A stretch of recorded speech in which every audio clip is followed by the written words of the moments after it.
भगवान विष्णु ने बताया कौन सी स्त्री के भाग्य में पुत्र नहीं होता।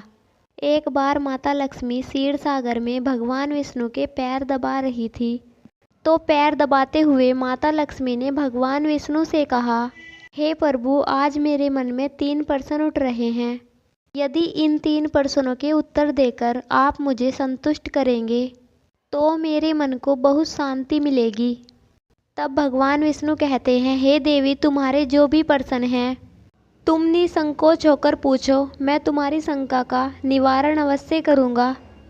तब माता लक्ष्मी कहती है, हे प्रभु, वह कौन सी स्त्री होती है जिसके भाग्य में संतान सुख नहीं होता है।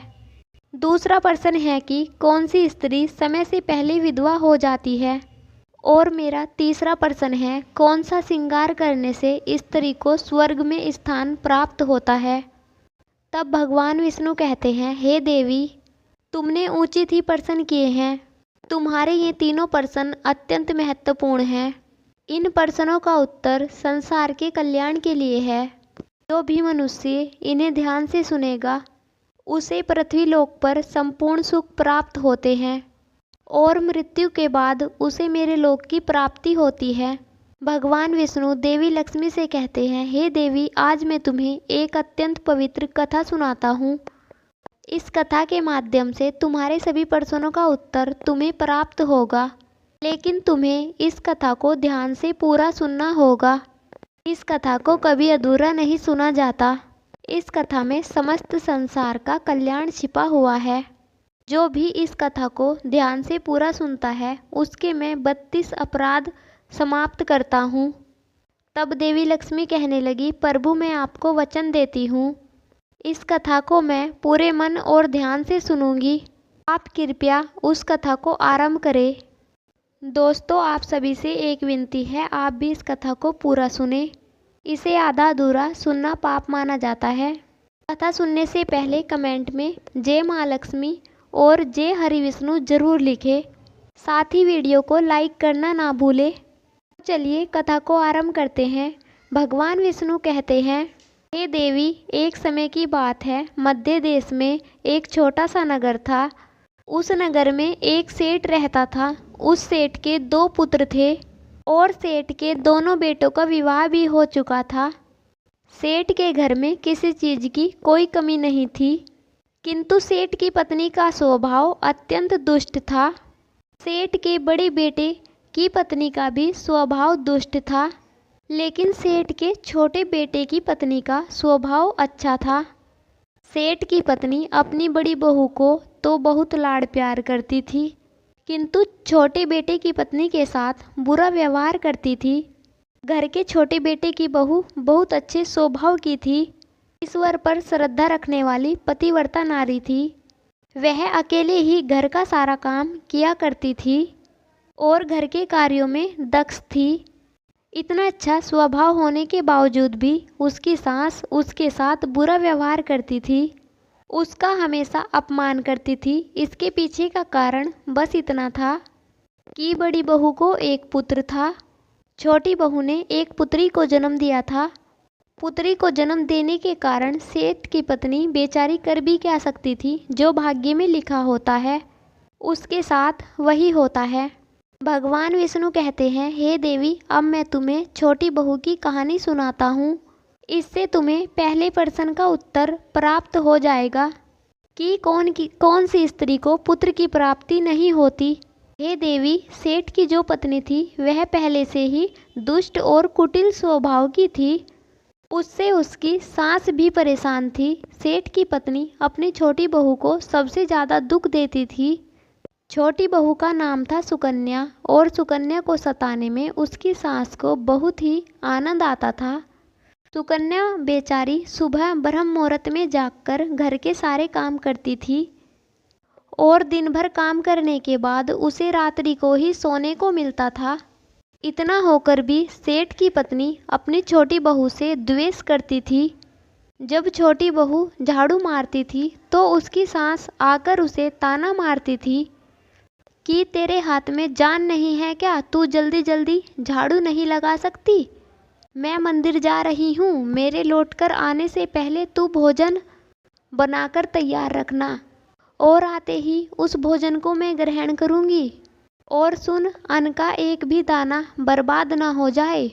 बेचारी सुकन्या अपनी सास का चुपचाप अत्याचार सहन करती थी और अपनी सास की हर आज्ञा का बड़ी ही विनम्रता से पालन करती थी। फिर एक दिन छोटी बहू खाना बनाते हुए सोचने लगी कि मैं घर का सारा काम करती हूँ, लेकिन फिर भी मैं चैन की सांस नहीं ले पाती हूँ।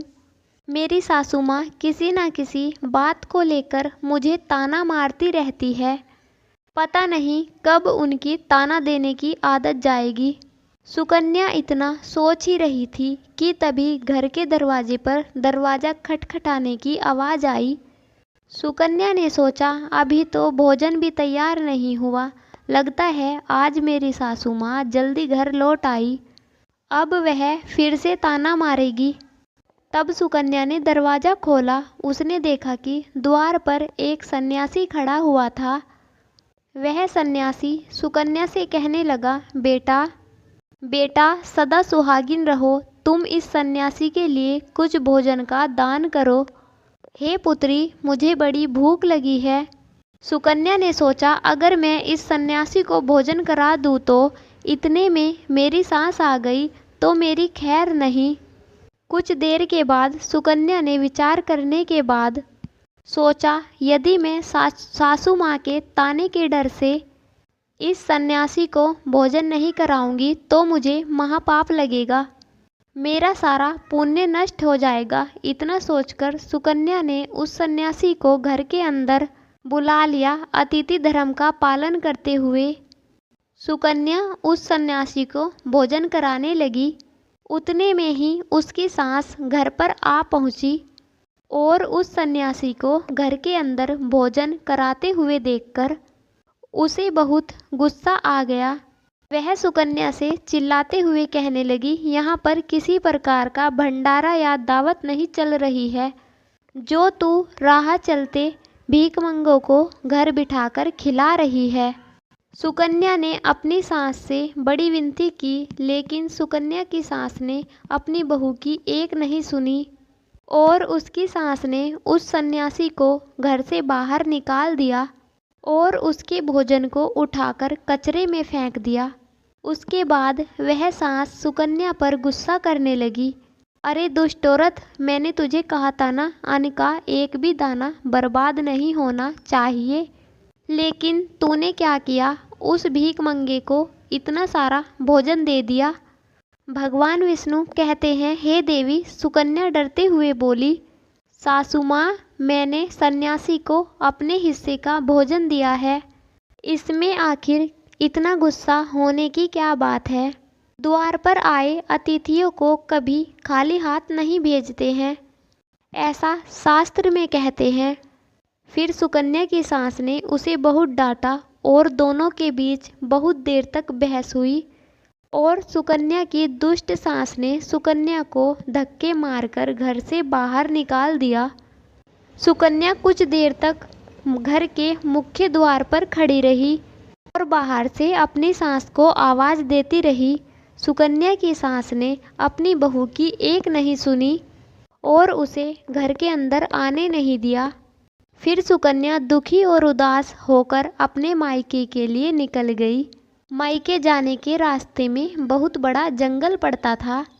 सुकन्या भूखी प्यासी रहकर उस जंगल के रास्ते पर चलने लगी। भी उसी समय अचानक से जोर जोर से बादल गरजने लगे और मूसलाधार बरसात होने लगी। बारिश से बचने के लिए सुकन्या एक वृक्ष के नीचे जाकर खड़ी हो गई। वहाँ पर सुकन्या ने देखा कि पेड़ के नीचे कोटर बना हुआ है। फिर वह बिना देरी किए जल्दी से उस कोटर में घुस गई। कोटर में जाने के बाद सुकन्या ने देखा कि अंदर कोई साधु महात्मा बैठे हैं। वह सन्यासी कोई नहीं बल्कि भगवान विष्णु ही साधु का रूप धारण करके बैठे हुए थे। जब उस साधु ने सुकन्या को देखा तो बोले, हे पुत्री, इस घने जंगल में तुम क्या कर रही हो? सुकन्या रो रही थी, कुछ नहीं बोली। तब साधु का वेश रखे भगवान विष्णु सुकन्या से कहते हैं, रोना बंद करो, मैं तुम्हारे बारे में सब कुछ जानता हूँ। तुम्हारे ससुराल वाले अत्यंत दुष्ट स्वभाव के हैं और वे तुम्हें बहुत दुख देते हैं। इसका कारण केवल इतना है कि तुम्हें पुत्र की प्राप्ति नहीं हुई है। पुत्री को जन्म देने के कारण तुम्हें तुम्हारी सास के ताने सुनने पड़ते हैं। हे पुत्री, तुम चिंता मत करो, मैं तुम्हें एक पर्ची देता हूँ। इस पर जो भी उपाय लिखा हुआ है, तुम इस उपाय को पूरे मन के साथ करो, फिर तुम्हें एक गुणवान पुत्र की प्राप्ति होगी। फिर सुकन्या ने वह पर्ची ली और वह साधु अचानक से वहाँ से गायब हो गए। ये चमत्कार देखकर सुकन्या बहुत प्रसन्न हुई और जब बारिश रुकी तो सुकन्या का पति ढूंढते हुए उसे उसी स्थान पर पहुंच गया। सुकन्या ने पति को देखा तो रोने लगी और अपने पति को सारी हकीकत बताई और फिर दोनों ने ही घर वापस ना जाकर उसी जंगल में रहने का निर्णय लिया। वहीं पर रहते हुए एक दिन सुकन्या के मन में पुत्र प्राप्ति का ख्याल आया और वह मन ही मन सोचने लगी, यदि कोई मेरा भी पुत्र होता तो आज ससुराल में मुझे बहुत ज़्यादा इज्जत मिलती।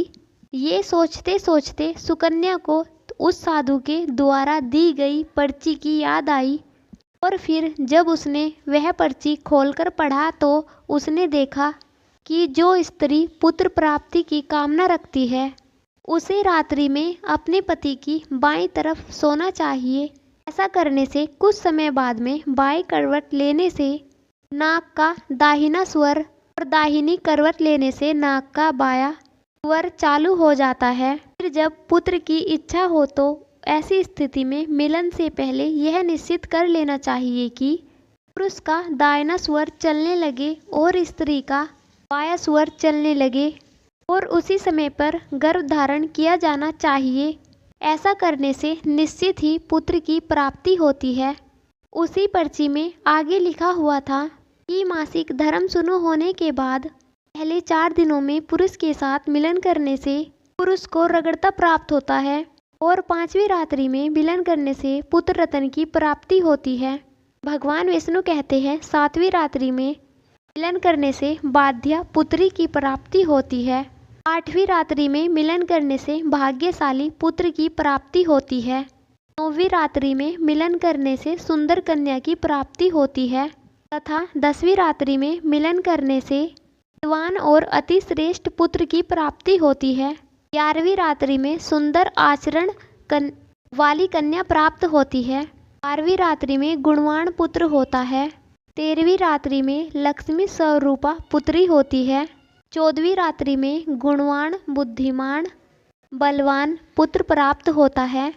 फिर सुकन्या ने मासिक धर्म के बाद 14वीं रात्रि में अपने पति के साथ मिलन किया। फिर दूसरे दिन सुकन्या का पति जंगल में लकड़ी काटने के लिए चला गया और सुकन्या घर पर पड़ी रही। फिर अचानक से तेज तूफान आया और सुकन्या की झोपड़ी उड़ गई।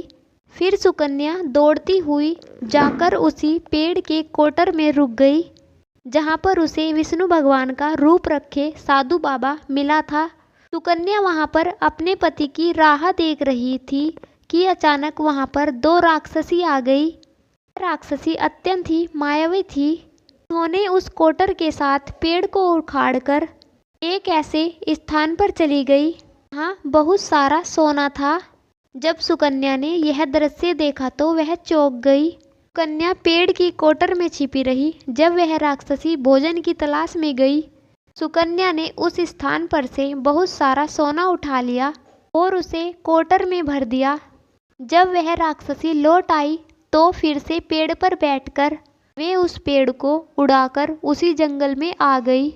राक्षसियों के जाने के बाद सुकन्या वह सोना लेकर अपने पति के पास चली गई और उसे वह सारा सोना दे दिया। फिर पति और सुकन्या दोनों अपने ससुराल को लौट गए। वहां जाकर उसने अपनी सास को वह सोना दे दिया और अपनी सास को सारी हकीकत बता दी, जिसे सुनकर उसकी सास को बहुत गुस्सा आया और बोलने लगी, अरे मूर्ख औरत, तू बस इतना ही सोना लेकर आई है? इतने सोने से क्या होगा? मैं होती तो बहुत सारा सोना लेकर आ जाती। फिर उसकी सांस भी उस जंगल के कोटर में जाकर छिप गई और राक्षसियों की राह देखने लगी। तभी वह दो राक्षसी वहां पर आ गई और फिर उन्होंने उस कोटर को उड़ाकर एक बर्फीले पहाड़ पर ले गई। ये देखकर सांस बहुत क्रोधित हो गई और बोलने लगी, ये कहाँ लेकर आ गई, यहाँ तो बस बर्फ और मिट्टी है। तभी उन राक्षसियों ने उसकी आवाज़ सुनी तो देखा कि एक बूढ़ी औरत पेड़ के कोटर में छिपी बैठी है।